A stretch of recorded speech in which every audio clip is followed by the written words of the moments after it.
Hello నమస్తే అండి చెప్పండి. నమస్తే మేడం. ఇప్పుడు ఈ మధ్య కరెంట్ బిల్లుల్లో ఒక 3 చార్జెస్ ఎక్స్ట్రా ఇస్తున్నారు. దాని గురించి తెలుసుకుందామని చెప్పేసి కాల్ చేశాను. చెప్పండి సార్. ఇప్పుడు ట్రూ అప్ అని ఇస్తున్నారు కదా, అది ఎప్పటి నుంచి?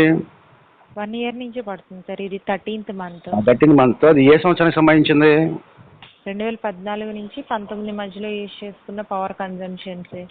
మరి 2014-19లో మన వైసీపీ ప్రభుత్వం లేదుగా, టీడీపీ ప్రభుత్వం ఉంది. ఆ ప్రభుత్వంలో చేసింది ఇప్పుడు ఎందుకు ఇస్తున్నారు? వాళ్ళు చూసుకోవాలి కదా. టీడీపీ ప్రభుత్వంలో గవర్నమెంట్కి ఏపీఆర్సీ గవర్నమెంట్కి ప్రాపర్ పేమెంట్ అనేది సరిగ్గా చేయకపోవడం వల్ల ఇన్ని క్రోస్ ఆఫ్ అమౌంట్ ఉందని చెప్పి ఏపీఆర్సీ గవర్నమెంట్ వాళ్ళు కోర్టులో స్టే ఆర్డర్ వేశారు సార్. హైకోర్టు స్టే ఆర్డర్ ప్రకారం సుప్రీంకోర్టు స్టే ఆర్డర్ ప్రకారం ఎవ్రీ మంత్ 0.22 చొప్పున ఆ 5 yearsలో యూజ్ చేసుకున్న రీడింగ్కి 36 months మేము తీసుకుంటామని అంటే గవర్నమెంట్ పర్మిషన్ ఇచ్చింది. దానికి కోర్టు పర్మిషన్ ఇచ్చింది.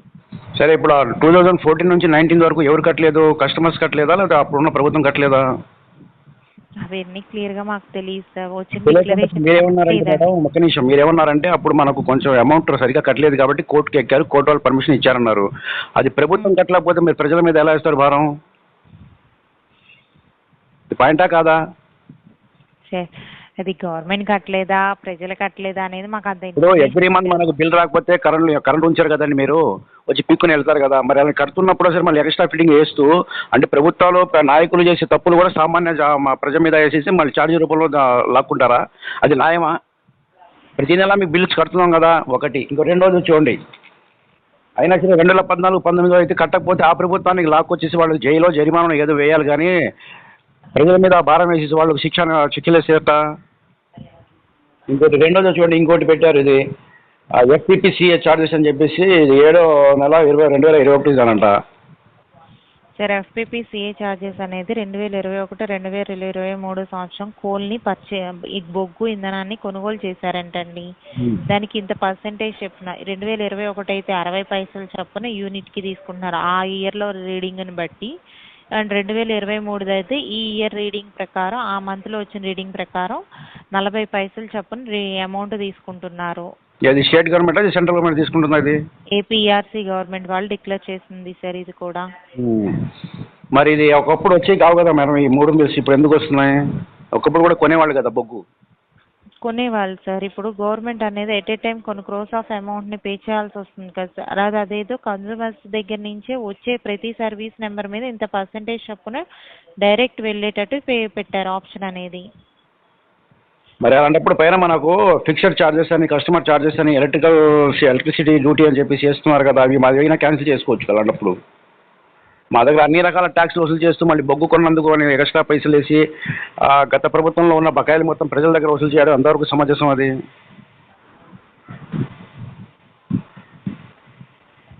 లైన్లో ఉన్నారా మేడం? నేను లైన్లోనే ఉన్నాను. చెప్పండి. సమాధానం చెప్పడానికంటే మా దగ్గర కూడా కరెక్ట్ ఇన్ఫర్మేషన్ అయితే మేమైనా ఏం చెప్పగలం సార్, చెప్పండి. ఇన్ఫర్మేషన్ వరకు చెప్తున్నాం సార్. మేడం, మీరు కస్టమర్ కేర్లో ఒక ఎంప్లాయీగా పెట్టినప్పుడు మీరు మాకు సర్వీస్ ఇవ్వాలి కదా. మీరు సర్వీస్ మీకు ఇన్ఫర్మేషన్ లేకుండా మీకు ఎలా సర్వీస్ ఇవ్వాలని చెప్పేసి ఆ జాబ్లో ఉన్నారు మీరు. సార్ ఇదైతే ఏపీఆర్సీ గవర్నమెంట్ డిక్లేర్ చేసిన ప్రైజెస్ ఆల్ కన్స్యూమర్స్ పే చేయాల్సిందని చెప్పన్నారు. వాట్ ఎవర్ రీజన్స్ అడిగితే రీజన్ అని చెప్పారు. ఓకే మేడం, మీరు మీ సర్వీస్ మీరు బాగానే చేస్తున్నారు, కాదనట్లేదు. ఇలా ప్రతి నెల ఇప్పుడు చూడండి 13 నెలలు గడిచినాయి టూ అప్ చార్జెస్ అనేది. ఇంకా 36 నెలలు 13 నెలలు పోయిందంటే ఇంకా ఉన్నాయి మాకు 23 నెలలు కట్టాలి. 23 నెలలు చెప్పున కట్టుకుంటూ పోతే ఇది ఎంతవరకు న్యాయమా అని నేను అడుగుతున్నాను. ప్లస్ ఈ ఎఫ్పిపిసిఏ చార్జెస్ కూడా ఈ బొగ్గు కొన్నాము పెరిగినాయి 60 పైసా 40 పైసా అనేది. ఒక 10-20 రూపాయలు అయితే సామాన్యుడు కడతాడు, కానీ మీరు ఇక్కడ దాదాపు ఒక చిన్న చిట్క బిల్లు మీద కూడా 215 రూపాయలు ఒకటి, 98 రూపాయలు ఒకటి, 40 రూపాయలు ఒకటి వేసేసారంటే, ఇదే బిల్లు వచ్చింది ఎంతండి మనకు 680 రూపాయల బిల్లుకి కట్టడానికి వెళ్ళేటప్పుడు 1100 రూపాయలు అంటున్నాడు. దాదాపుగా 400 వేరియేషన్ కనబడుతుంది ఇక్కడే. అవునా? అవును సార్. మేము మీ సర్వీస్ వాడుకున్నందుకు దానికి కడుతున్నాం కదా, ఆల్రెడీ 680 కడుతున్నాం, ప్లస్ ఏమో కస్టమర్ ఛార్జెస్ కడుతున్నాం, కస్టమ్ డ్యూటీ కడుతున్నాం. మరి ఇది ఎందుకు సపరేట్గా? మళ్ళీ కరెంట్ బిల్లో మీరు బొగ్గు తీసుకొచ్చిన దానికే కదా నేను కరెంట్ బిల్ కట్టేది. నాకు కొంచెం సపరేట్గా తీసుకొచ్చి పెట్టరు కదా మేడం. మీరు వాళ్ళు తీసుకొచ్చినందుకు కడుతున్నారు సార్. బట్ అది మీరు వాడుకున్న దానికి ఇదేంటంటే ప్రతి ఒక్క కన్సూమర్ మీద ఎట్ ఏ టైం ఒకేసారి ఛార్జెస్ పెంచితే బర్డెన్ అవుతారని చెప్పి దీన్ని సపరేట్గా ఇంక్లూడ్ చేసి తీసుకుంటున్నారు. కరెక్టే మేడం, మీరు చెప్పేది అర్థమైంది. నేను చెప్పేది మీకు అర్థం కావట్లేదు. ఇప్పుడు కరెంట్ బిల్ అనేది ఏంటి అంటే ఎగ్జాంపుల్ చెప్తాను చూడండి ఒకటి. సార్ ఒక మీరు నిమిషం ఒక్క నిమిషం ఆగండి. మేడం, ఒక్క నిమిషం. అమెజాన్లో మీరు వస్తువు బుక్ చేశారనుకోండి, 500కి బుక్ చేశారు, దాని సర్వీస్ చార్జెస్ అని ఒక 50 రూపీస్ తీసుకుంటాడు కథ, మీకు తెలుసు అది అవునా? అవును సార్. బట్ ఇది నేను కరెంట్ బిల్ ఎంత కడతానంటే యూనిట్ 4 రూపీస్ 5 రూపీస్ 6 రూపీస్ అని నేను అనుకుంటాను, లేకపోతే అదర్ చార్జెస్ ఒక 50 100 ఉంటారు వేస్తారని నేను అనుకుంటా. కానీ ఇలా ప్రతి నెల ఈ విధంగా చార్జెస్ బాదుకుంటూ పోతారని చెప్పి ఎవరు ఊహించరు కదా. అది ఎలా వస్తుంది ఆ సిస్టమ్ ఎక్కడి నుంచి వచ్చింది?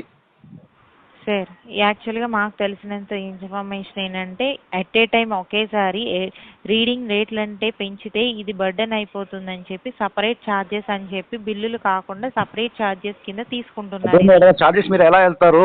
ఏ సెక్షన్ ప్రకారం వెళ్తారు? ఏ న్యాయపరమైన వివరంగా వెళ్తారు, లేదా ఏ రాజ్యాంగ పరంగా వెళ్తారు మీరు అంటున్నా నేను.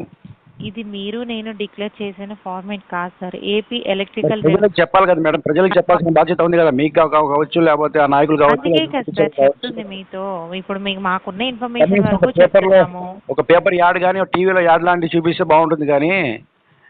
ఇది ఆల్రెడీ డిక్లేర్ చేశారు. ట్రూ అప్ చార్జెస్ గురించి వాట్ ఎవర్ రీజన్స్ అనేది 2021లోనే మీకు డిక్లేర్ చేశారు. అండ్ 2023 FPP CA ఛార్జెస్ గురించి March month ending and April first వీక్లో డిక్లేర్ చేసిన తర్వాతే మే నుంచి అప్లై చేశారు. మా నుంచి కాదు మేడం, మీరు అప్లై చేసుకున్న మా ఎలక్షన్స్ పెట్టి మా దగ్గర ఓటింగ్ అడిగారా ఏంటి? లేదుగా. ఇలా మేము పెడుతున్నామా కట్టుకోండి అన్నారు. కానీ మా మనోవేదన ఎవరు అర్థం చేసుకుంటారు చెప్పండి? ఇప్పుడు ఎలక్షన్స్కి వస్తే నాయకులు కానీ రాజకీయ పార్టీలు కానీ మేము ఓట్లు వేస్తాం, నచ్చిన వాడికి ఓటేస్తాం, నచ్చిన వాడిని ఓటేయం, గెలిచేవాడు గెలుస్తాడు లేకపోతే లేదా, అది ఒక సిస్టమ్. కానీ ఇక్కడ మీరు పెట్టాం అన్నారు అంతే తప్ప దాని యొక్క మా రిజల్ట్ ఏమైనా తెలుసుకున్నారు మా వైపు నుంచి? అంటే మేము కూడా అంగీకరిస్తున్నామనో లేదుగా. మేము పెడుతున్నాం ట్రూ కాలర్ కట్టాల్సిందే, 2014-19 దాకా పెట్టాం, ఆ ప్రభుత్వం కట్టాలి, మీరు కట్టాలి. మేము ఎందుకు కడతాం? ఆ ప్రభుత్వంలో అప్పుడు ఎవరైతే నాయకులు ఉన్నారో సీఎం ఉన్నారో వాళ్ళ మీద మీరు జరిమానాలు వేయాలా, జైలు వేయాలా, లేకపోతే లోపల పంపించేయాలి. కానీ ప్రజల్ని ఇలా బలిపశులు చేయడం ఎంతవరకు సమంజసం అంటున్నా నేను. ఒకటి. రెండోది FPP చార్జెస్ అనేది మేము బొగ్గు కొన్నాం, పెట్రోల్ రేట్లు పెరిగినాయి, ఒకేసారి వసూలు చేయాల్సిన అవసరం మీకేముంది? ఆల్రెడీ కరెంట్ బిల్ మేము కడుతున్నాం కదా, కరెంట్ బిల్లోనే కదా బొగ్గు చార్జెస్ కూడా వచ్చాయి. అది వేరు ఇది వేరు ఉండదు కదా మేడం.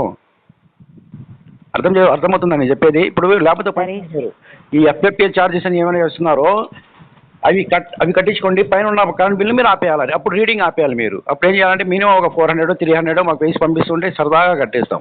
మీరు కరెంట్ బిల్లు కట్టండి, ట్యాక్సీలు కట్టండి, ప్లస్ మాకు ఈ పెరిగినటువంటి బొగ్గు ఛార్జెస్ కూడా వేస్తాం, అది కూడా కట్టండి. ప్లస్ ఇప్పుడు రాష్ట్రం అప్పుల పాలలో ఉంది, ఖర్చులు చాలా పెరిగిపోయినని చెప్పేసి ఈ విధంగా దొబ్బేస్తే ఒక సామాన్య మానవుడు ఎలా బతుకుతాడు చెప్పండి? ఇప్పుడు రోజుకి 100 రూపాయలు కూడా సంపాదించిన వాళ్ళు మన ఆంధ్రప్రదేశ్లో చాలామంది ఉన్నారు. మరి వాడి బిల్లుగా చూస్తే దాదాపుగా మీరు 400 అబౌవ్ మామూలుగా ఎక్స్ట్రా చార్జెస్ చేశారు. ఈ 400 ఎక్కడి నుంచి తీసుకొస్తాం? పనికి ఆహార పథకం అని చెప్పేసి లేకపోతే అలాంటి కార్యక్రమం పెట్టి 160 180 ఇస్తున్నప్పుడు ఈ ఎక్స్ట్రా ఫిట్టింగ్ 450 రూపీస్ ఎక్కడి నుంచి కడతాడు? ఎన్ని రోజులు పని చేయాలి అతను? సరే నుంచి కంప్లైంట్ లాక్ చేసి ఇంటిమేట్ చేస్తాం సార్. మాకున్న ఇన్ఫర్మేషన్ వరకు మీకు చెప్తాం. నా కంప్లైంట్ మాత్రం డెఫినెట్గా మీరు APDC వాళ్ళకి పంపించండి. వాళ్ళు సమాధానం ఏం చెప్తారు? వాళ్ళు చెప్పరు. సమాధానం చెప్తే మా దేశం ఎలా ఎందుకు ఉంటుంది? కానీ అండి చక్కగా అన్నపూర్ణ అయిపోయి కూర్చునేది. మా దేశం మీద అప్పులు పాల్గొనడానికి కారణం కూడా ఇలాంటి వేసి దొబ్బడమే. ఒక సామాన్యుడు కాదు, ఇప్పుడు అధికంగా ధనికుడు కూడా ఇప్పుడు సామాన్యుడు అయిపోయాడు. సామాన్యుడు ఏమో బేదోడేమో అడుక్కుని తినడంలో దారిన పడుతున్నాడు. అలాంటి పరిస్థితి తీసుకొచ్చారు. ఇలా చేసేట ధరల నియంత్రణ ఎలాగో లేదు. కరెంటు బిల్లులు కూడా ఈ దబ్బుడు ఏంటంటే అసలు న్యాయం ఇది? నేను చెప్పిన దాంట్లో న్యాయం ఉంది, 100% న్యాయం ఉంది. కాదని అనట్లేదు సార్, మేము ఒకసారి మా సైడ్ నుంచి కంప్లైంట్ లాక్ చేసి నా కాలానికి మీరు రికార్డ్ అవుతుంది కాబట్టి కాల్ పంపించండి. ఇలా కస్టమర్స్ ఇలా అడుగుతున్నారు, అసలు ఎందుకు ఇది చేస్తున్నారు? ఓకే మేడం, వేయాల్సిందే. ఇప్పుడు నష్టమో కష్టమో జరిగిద్ది, మన రాష్ట్రం మనం కాపాడుకోవాలి. కానీ ఎలా కాపాడుకోవాలి?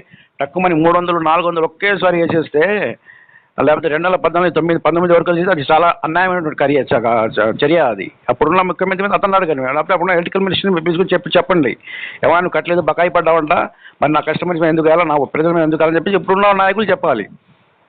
అంటే వాళ్ళు పై అని చెప్పేసి మనం సామాన్యుల మీద నెట్టేసి అది ఎంతవరకు సమంజసం చెప్పండి? సరే సార్, మా సైడ్ నుంచి ఇంటిమేట్ చేస్తాం. ఇప్పుడు మీ వర్షంలో మీరు చెప్పండి మేడం, ఈ 3 రకాల ఛార్జెస్ చేయడం సామాన్యుల మీద మంచిదే అంటారా? సార్ కరెక్టే సార్, బట్ మేమైనా మాకైనా మా పై వాళ్ళు చెప్పింది ఒకటి, పైనుంచి డిక్లేర్ చేసిన వాటికి మన చేతుల్లో అయితే ఏమీ లేదు. బట్ కన్సూమర్ పే చేయాల్సిందే అంటున్నారు. యాజ్ ఏ కన్సూమర్ గా నేను స్ట్రగుల్ అవుతాను, అది యాజ్ ఏ కన్సూమర్ గా మీరు అయ్యేది అదే ప్రాబ్లం. బట్ మీ ప్రాబ్లం నాతో చెప్తున్నారు, బట్ నేను అనేది మా ప్రాబ్లం గా అయినా మీ ప్రాబ్లం అయినా బట్ మేమే కదా ఇంటిమేట్ చేయాల్సింది. మా సైడ్ నుంచి వరకు ట్రై చేస్తాం సార్. ఓకేనా? చేయండి. Okay okay sir, thank you.